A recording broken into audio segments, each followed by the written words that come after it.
Good morning students. मैं Kailash Barwade Shri Swai college of nursing के इस यूट्यूब चैनल में आप सबका हार्दिक स्वागतम करता हूं। और हम इस वीडियो की नेक्स्ट कड़ी में हम पढ़ रहे थे विटामिन्स में हमारा चल रहा था टॉपिक वाटर सोल्यूबल विटामिन, यानी वाटर सोल्यूबल विटामिन कौन कौन से होते हैं, इसकी डेफिशिएंसी से क्या डिजीज़ होती है, इसकी कमी से होने वाले रोग। और अब आगे हम पढ़ रहे थे आज का विटामिन हमारा विटामिन B7। तो विटामिन B7 क्या होता है? विटामिन B7 इसका केमिकल नाम, साइंटिफिक नाम है बायोटिन, और एक केमिकल नाम या साइंटिफिक नाम है बायोटिन। और एक ये इसकी डिस्कवरी की थी 1927 में इसकी डिस्कवरी की थी। और biotin is anti egg white energy factor, इसको एंटी एग भी बोलते, वाइट एनर्जी फैक्टर भी बोलते। और it is our water soluble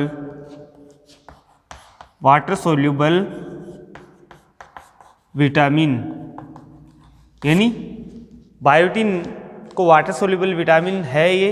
और बायोटिन इज एंटी एग, जो एग होता है उसके against, and white energy factor, जो वाइट एनर्जी है हमारी बॉडी में उसके अगेंस्ट काम करता है।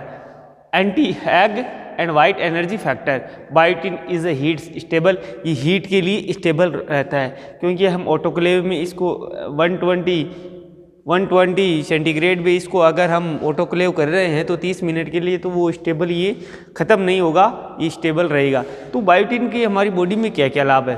अगर बायोटिन एक केमिकल सब्सटेंस है जो हमारी बॉडी में ज़्यादा तो लाभ नहीं है, जिसको हमारी बॉडी को हेल्थी बनाए रखने के लिए उसका यूज़ है। बायोटिन हमारी बॉडी में जो डेड सेल्स होती है स्किन्स पे, उसको रिपेयर करता है और वहाँ पे न्यू सेल का फॉर्मेशन करता है।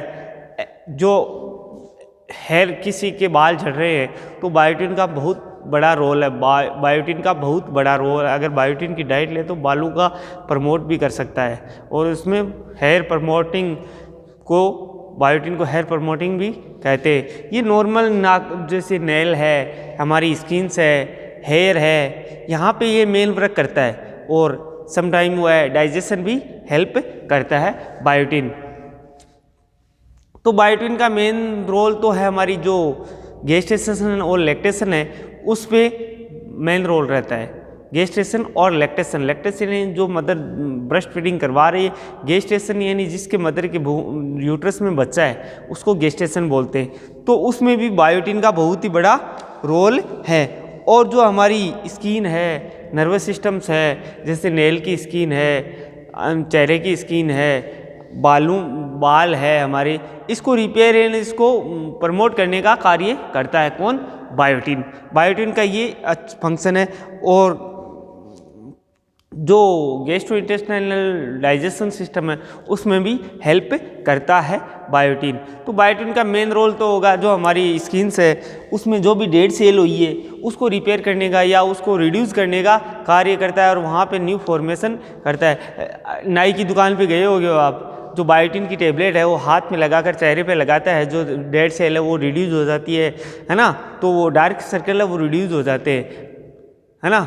तो ये बायोटिन का ये रोल है। अब हम इसके सोर्सेज की बात करें तो ये इसका जो थोड़ा इंट्रोडक्शन हो गया है, केमिकल नेम बायोटिन है, डिस्कवर्ड 1927 में की थी। और anti egg and white energy factor भी बोलते हैं इसको। बायोटिन हीट स्टेबल होता है, ऑटोक्लेव में 120 डिग्री तापमान में 30 मिनट पे इसको ऑटोक्लेव किया जाए तो ये डिस्ट्रॉय नहीं होता है। It is are water soluble vitamin, एक वाटर सोल्यूबल विटामिन है। तो हम इसका इंट्रोडक्शन पढ़ लिया। अब हम इसका देखते हैं सोर्सेज क्या है। बायोटिन हमारी बॉडी में किससे, यानी बायोटिन हमारी बॉडी में कहाँ से मिलता है, यानी इसके सोर्सेज क्या क्या है। तो सोर्सेज की बात करें हम, बायोटिन के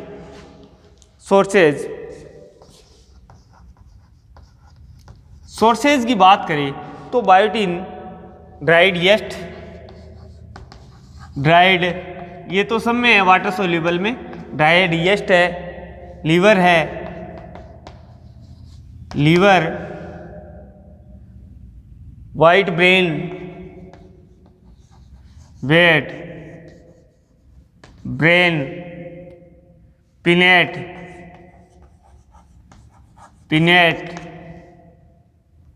लेगुमेंस, लेगुमेंस यानी चावल है, मूंग है, ग्वार है, बाजरा है, इसके बीज को क्या कहते हैं? लेगुमेंस। और milk, milk, milk, vegetables, vegetables, green leafy, mostly green leafy, green leafy vegetables और ह्यूमन मिल्क यानी ह्यूमन मिल्क, ये क्या है? इसके सोर्सेज है। ड्राइड यीस्ट है, लीवर है, वेजिटेबल्स है, व्हीट ब्रेन है, इसके क्या है? सोर्सेज। लेगुमेंस है, मिल्क है, ह्यूमन मिल्क है। अब हम इसकी आरडी की बात करें, यानी इसको डेली कितना देते हैं, आरडी की हम बात करें तो डेली इसको हम बॉडी के अकॉर्डिंग 30 mg पर डे लेने की रिक्वायरमेंट है हमारे को, बॉडी को 30 mg पर डे हम ले सकते हैं। इसको किसके थ्रू ले सकते हैं? डाइट के थ्रू है। डाइट में चना हो गया, ग्रीन लीफी वेजिटेबल हो गई, इसके थ्रू हम इसको लेते हैं। अब हम इसके फंक्शन की बात करें तो ये हो गए इसके सोर्सेज। हम इसकी फंक्शन की बात करें तो विटामिन बी जो बायोटिन है is essential for the normal functioning of gestation and lactation. जो गेस्टेशन है, जो यूट्रस में बच्चा पल रहा है उसको गेस्टेशन बोल रहे हैं, और लैक्टेशन जो मदर है ब्रेस्ट फीडिंग करवा रही है उसको लैक्टेशन बोल रहे हैं। तो उसमें इम्पोर्टेंट रोल रहता है, क्योंकि गेस्टेशन के जो लैक्टेशन है तो उसको हर नर्वस सिस्टम की ग्रोथ हो रही है, बच्चे में हर बालों की ग्रोथ हो रही है, तो लैक्टेशन भी इसका बहुत इम्पोर्टेंट है। और जो हमारी स्किन से उसको न्यू सेल्स को रिपेयर, या जो डेड सेल है उसको रिपेयर करने के लिए, और डेड सेल है उसको रिमूव करने के लिए इसका बायोटिन का रोल रहता है। और बायोटिन जो हमारी गैस्ट्रोइंटेस्टाइनल डिजीज़ है उसको भी प्रिवेंट करने में हेल्प करता है। तो हम बात करें इसके फंक्शन की, हम फंक्शन की बात करें बायोटिन के हमारी बॉडी में क्या क्या फंक्शन है। आरडीए क्या है इसकी? 30 mg। तो फंक्शन की हम बात करें, फंक्शन की बात करें तो फर्स्ट फंक्शन है it is essential for, it is essential for normal, it is essential for normal function of gestation and lactation gestation and lactation, it help in the maintain the second function है it help in maintain the skin and nervous system, nervous system,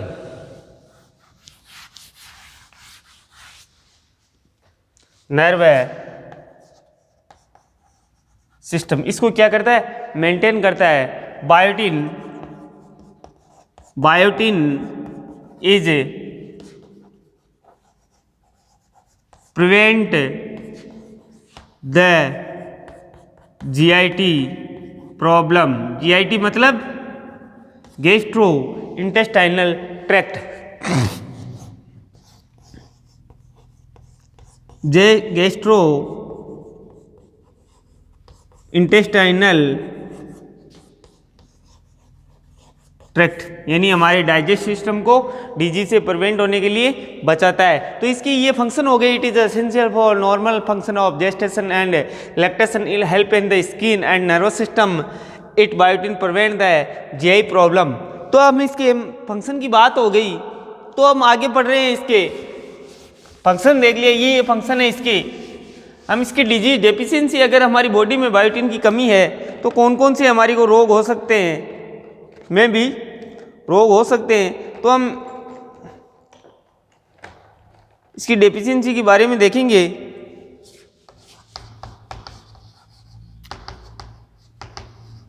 deficiency first है dermatitis, second है alopecia, third है alopecia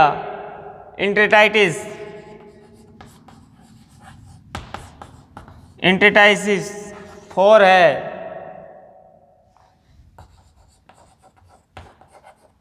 muscular इनकोऑर्डिनेशन। Dermatitis को क्या बोलते हैं? Inflammation of the skin. अगर हमारी स्किन पे कोई इन्फ्लामेशन हो जाए उसको क्या बोलते हैं? डर्मेटाइटिस। एलोपेशिया यानी हमारे बाल है वो झड़ जाए उसको कहते हैं लॉस ऑफ हेयर। यानी loss of hair.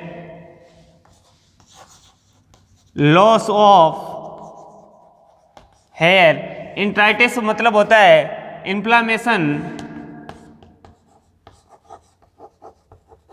Inflammation of intestine.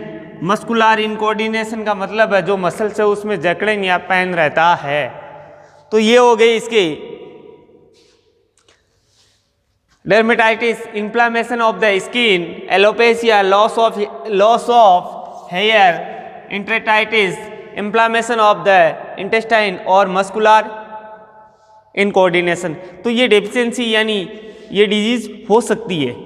तो इसके रिड्यूस करने के लिए हमारी को बायोटिन की डाइट लेनी पड़ेगी। बायोटिन की डाइट है नॉर्मल ग्रीन लीफी वेजिटेबल, सब्जी खानी पड़ेगी, चना दाल, ये सारे हमारे को डाइट में लेने होंगे। अगर डाइट में ये लेंगे, हमारी प्रोटीन डाइट में लेंगे तो इसमें बायोटिन की कमी दूर होगी। जो ये डिजीज़ हो रही है उसको हम प्रिवेंट कर सकते हैं। तो ये हो गया बायोटिन। तो बायोटिन का हम पढ़ रहे थे, इसका केमिकल नेम क्या है? बायोटिन। साइंटिफिक नेम भी बायोटिन। ये कौन सा विटामिन है? वाटर सोल्यूबल विटामिन है। और ये इसकी डिस्कवरी कब की हुई थी? 1927 में। और ये क्या है? हीट स्टेबल है, यानी हम पकाएं तो ये डिस्ट्रॉय नहीं होगा। अगर 120 डिग्री सेल्सियस पे हम आधे 1 घंटे पकाते हैं तो ये डिस्ट्रॉय नहीं होगा। और इसको एंटी एग फैक्टर या वाइट एनर्जी फैक्टर भी बोलते हैं। इसका फंक्शन की बात करें, जेस्टेशन एंड लैक्टेशन में ग्रोथ करने या फॉर्मेशन करने का काम करता है। और जो हमारी स्किन है वहाँ पे हमारी स्किन को मेंटेन रखता है। जो भी डेड सेल्स होती है स्किन पे उसको रिमूव करता है, ब्लैक हेड्स वगैरह उसको हटवाता है। और जो हमारी हेयर है उसको ग्रोथ करने में हेल्प करता है। तो biotin prevent the GI problem, और जीआई प्रॉब्लम को भी प्रिवेंट कर सकता है। जीआई प्रॉब्लम को भी।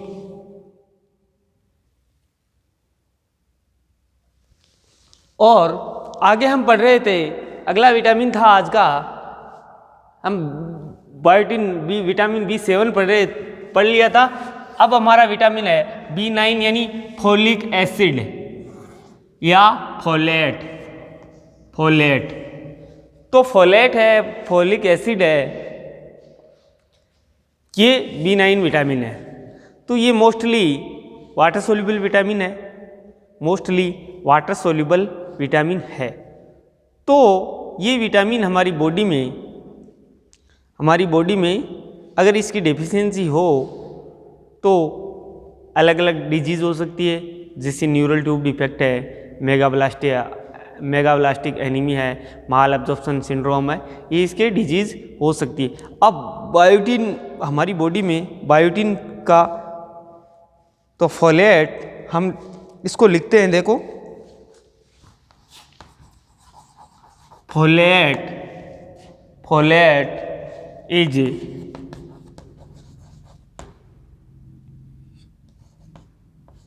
derived from Latin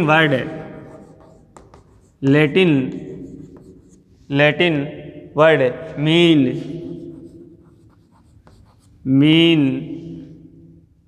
leaf। Latin word है, इसका मीन क्या होगा? लीफ। LEAP, लीफ यानी पत्तीदार। Because dark dark leafy vegetable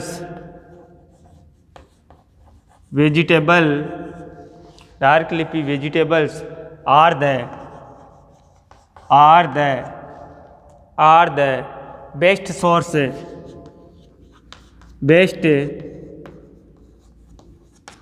source of for folate, यानी folate is derived from the Latin word mean leaf because dark leafy vegetable are the best source of, यानी जो भी dark leafy vegetable जैसे spinach यानी पालक है, जो हरी गोभी आती है ना, हरी गोभी है, ये क्या है इसके बेस्ट सोर्सेज है, किसके?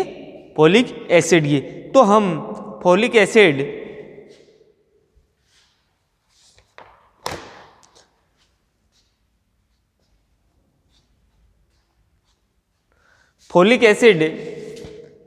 की अगर डेफिशिएंसी हो हमारी बॉडी में तो कौन कौन सी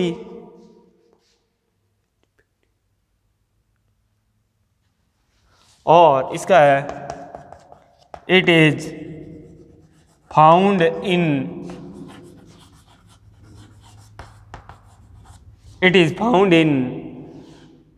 effective pigment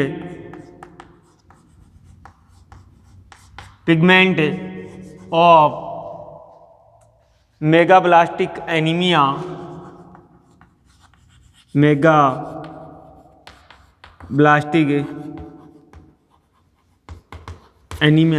it is found in effective pigment of मेगाब्लास्टिक anaemia. जो इसमें फोलिक एसिड में क्या होता है कि ये जो मेगाब्लास्टिक एनीमिया है उसको रिड्यूस करने के लिए, उसकी सेल्स होती है उसको रिड्यूस करने के लिए, मेगाब्लास्टिक एनीमिया को रिड्यूस करने के लिए इसमें फोलिक एसिड की रिक्वायरमेंट होती है हमारी बॉडी में। तो हम इसके सोर्सेज की बात करें तो इसके हम सोर्सेज की बात करें तो सबसे मेन फर्स्ट सोर्स है ग्रीन लीफी वेजिटेबल्स और मिलेट, जवार, माइज, रागी, राइस, है ना। तो ब्लैक ग्रीन कैबेज, स्पाइंच, गाजर, आलू, प्याज, ओनियन, इसके क्या है सोर्सेज है। अदर सोर्सेज तो बफेलो मीट है, गोट मीट है, शिप लीवर है, तो इसके क्या है ये सोर्सेज है। हम सोर्सेज की बात करें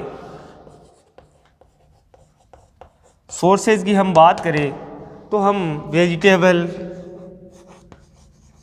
ग्रीन लीफी वेजिटेबल्स यानी ग्रीन लीफी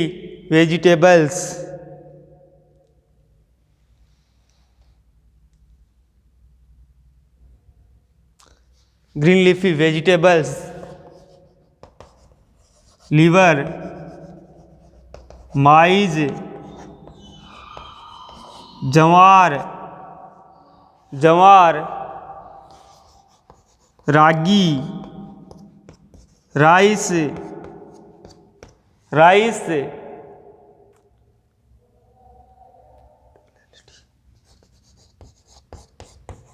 मिलेट यानी बाजरा, स्पिंच,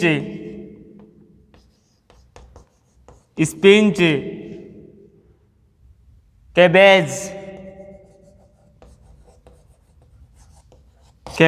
ये क्या इसके सोर्सेज है। मीट कोई सा भी हो, बफेलो मीट, शिप मीट या गॉट मीट, ये भी इसके क्या है सोर्सेज है। हम आरडीए की बात करें, आरडीए यानी डेली रिकमेंडेड अलाउंसेंस में डेली हमारी को कितने की यानी कितनी mg या कितने ml की रिक्वायरमेंट होती है। तो हम इसकी आरडीए की हम बात करें तो हम 400 mg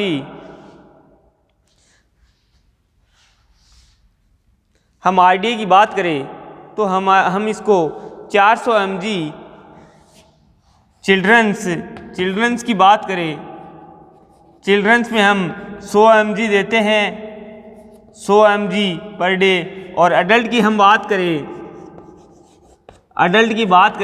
400 mg 400 mg per day इसकी रिक्वायरमेंट होती है।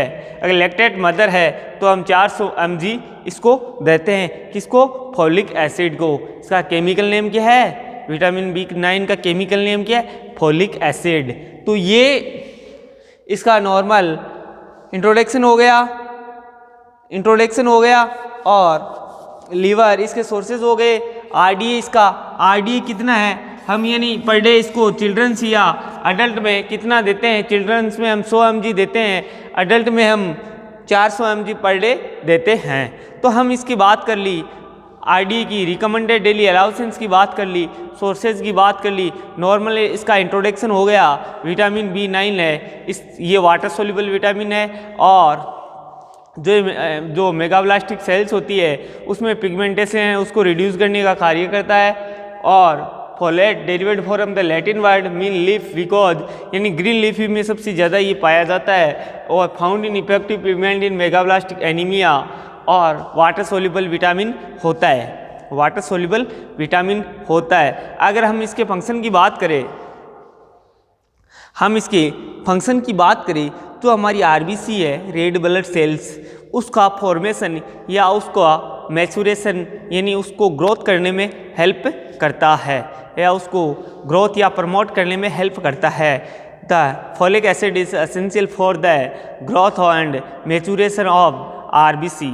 हमारी आरबीसी है रेड ब्लड सेल्स है, हमारी बॉडी में रेड ब्लड सेल्स है, ल्यूकोसाइट बोलते हैं उसको, ल्यूकोसाइट्स बोलते हैं, थर्मोसाइट बोलते हैं, ल्यूकोसाइट थर्मोसाइट यानी ल्यूकोसाइट्स जो रेड ब्लड सेल्स है इसका फॉर्मेशन या उसका प्रोडक्शन करता है। कौन करता है? Folic acid. ये फंक्शन हो गया। और जो हमारा नर्वस सिस्टम्स है न्यूरल, जो नर्वस सिस्टम की जो स्पाइनल कॉर्ड है उसका भी फॉर्मेशन करता है। अगर इसमें बच्चा जो फिट वूम में यानी यूट्रस में बच्चा है तब हम इसको फॉलिक एसिड की टेबलेट देते हैं कि prevent the neural tube defect. Neural tube defect को प्रिवेंट करने के लिए हम देते हैं क्या? Folic acid. तो जो डीएनए होता है उसको भी सिंथेसिस करने का, डबल बॉन्ड डीएनए का सिंथेसिस करने में हेल्प करता है। कौन? Folic acid. DNA synthesis of the folic acid है ना। Folate work at vitamin B12 and digestion in utilize in protein. जो हमारी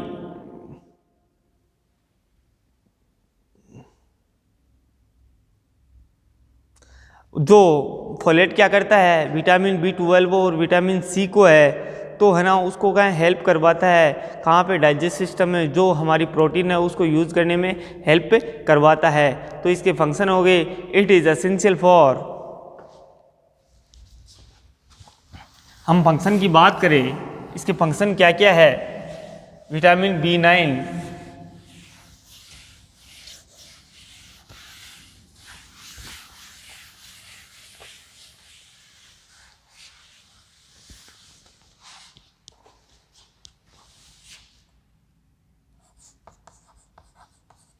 फंक्शन की बात करें, हम फंक्शन की इसकी बात करें तो folic acid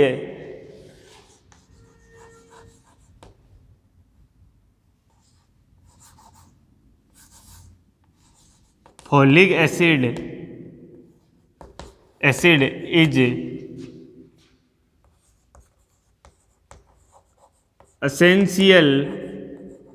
essential for folic acid is essential for maturation essential for maturation of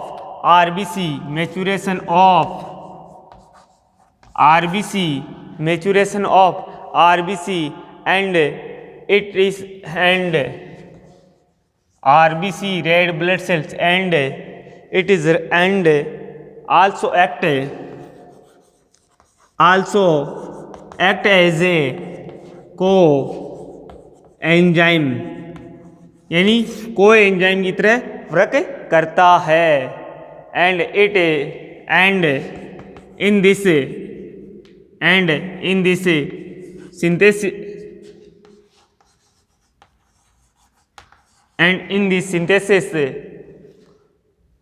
synthesis of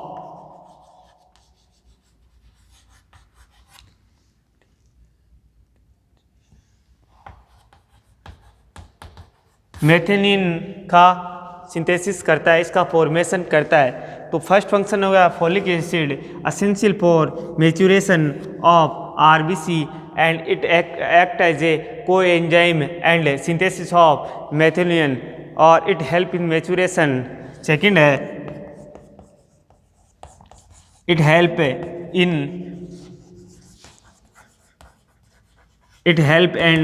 maturation of nerve system, यानी नर्व सिस्टम्स का फॉर्मेशन करने में हेल्प करता है। एंड इट इज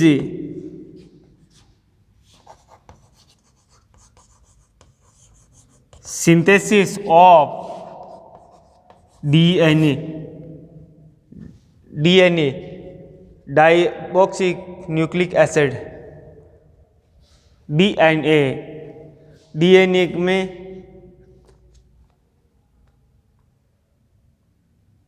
डीएनए का सिंथेसिस करता है।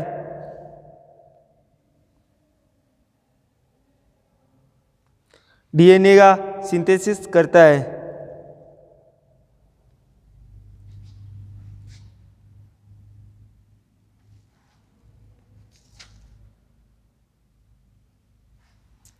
डीएनए की फुल फॉर्म क्या है? डी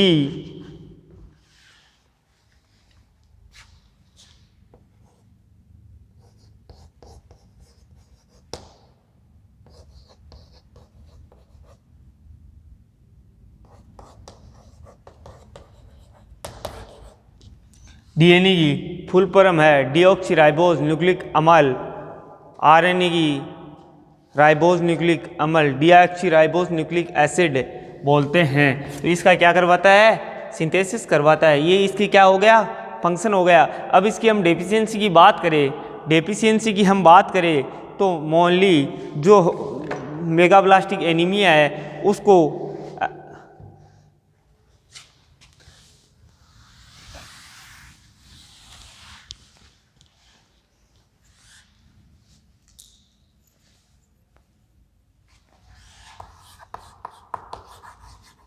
डेफिशिएंसी की हम बात करें तो इसकी डेफिशिएंसी से मेगाब्लास्टिक एनीमिया हो सकता है। Megaloblastic anaemia,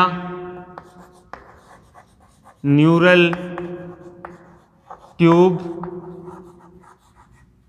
defect, megaloblastic anaemia, neural tube defect and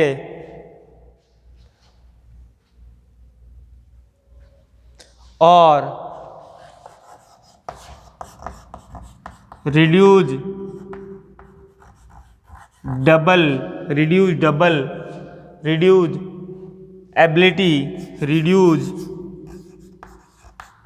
ability to double DNA. तो मेगाब्लास्टिक एनीमिया हो सकता है, न्यूरल ट्यूब डिफेक्ट हो सकती है, रिड्यूज एबिलिटी यानी डबल जो डीएनए का सिंथेसिस है वो नहीं होगा, उसकी एबिलिटी ख़त्म हो जाएगी क्योंकि हमारी बॉडी में प्रेजेंस की मात्रा में अकॉर्डिंग हमारे बॉडी में फोलिक एसिड की डेफिशिएंसी है। अगर फोलिक एसिड की डेफिशिएंसी है तो हमारी बॉडी में जो मेगाब्लास्टिक एनीमिया हो जाएगा, न्यूरल ट्यूब डिफेक्ट हो सकती है, reduce ability to double DNA. तब मेगाब्लास्टिक एनीमिया क्या होता है? In this anaemia usually occur in, ये सबसे ज़्यादा मोस्टली प्रेग्नेंट जो वुमेन्स होती है उसमें ज़्यादा देखने को मिलता है। प्रेग्नेंट लेडी है megaloblastic anaemia it is found in pregnant lady, mostly pregnant lady में होता है। क्यों होता है? क्यों लो इनकम के अकॉर्डिंग जो भी ये फूड है वो टाइम पे नहीं ले सकती है। जैसे ग्रीन लीफी वेजिटेबल्स, जो लो इकोनॉमिक लेवल्स, जो स्टेटस की जो वुमेन्स होती है उसमें प्रॉपर मात्रा में डाइटिंग की प्रचुर मात्रा में फोलिक एसिड की डेफिशिएंसी होती है। अगर फोलिक एसिड की डेफिशिएंसी हो रही है तो माना कि हमारा जो ये मेगाब्लास्टिक एनीमिया है ये हो सकता है। जो डाइट में अगर फोलिक एसिड की डेफिशिएंसी हो तो मेगाब्लास्टिक एनीमिया हो सकता है। The deficiency in the diet, it occur deficiency in the diet of folic acid और न्यूरल ट्यूब डिफेक्ट है। न्यूरल ट्यूब डिफेक्ट है जो हमारी स्पाइनल कॉर्ड का एक डिसऑर्डर होता है। अगर फोलिक एसिड में, यानी इसमें होता है reduce the ability to double DNA. अगर डीएनए का सिंथेसिस नहीं हो रहा है तो हमारी न्यूरल ट्यूब डिफेक्ट है, उसका प्रॉपर फॉर्मेशन नहीं हो पाएगा।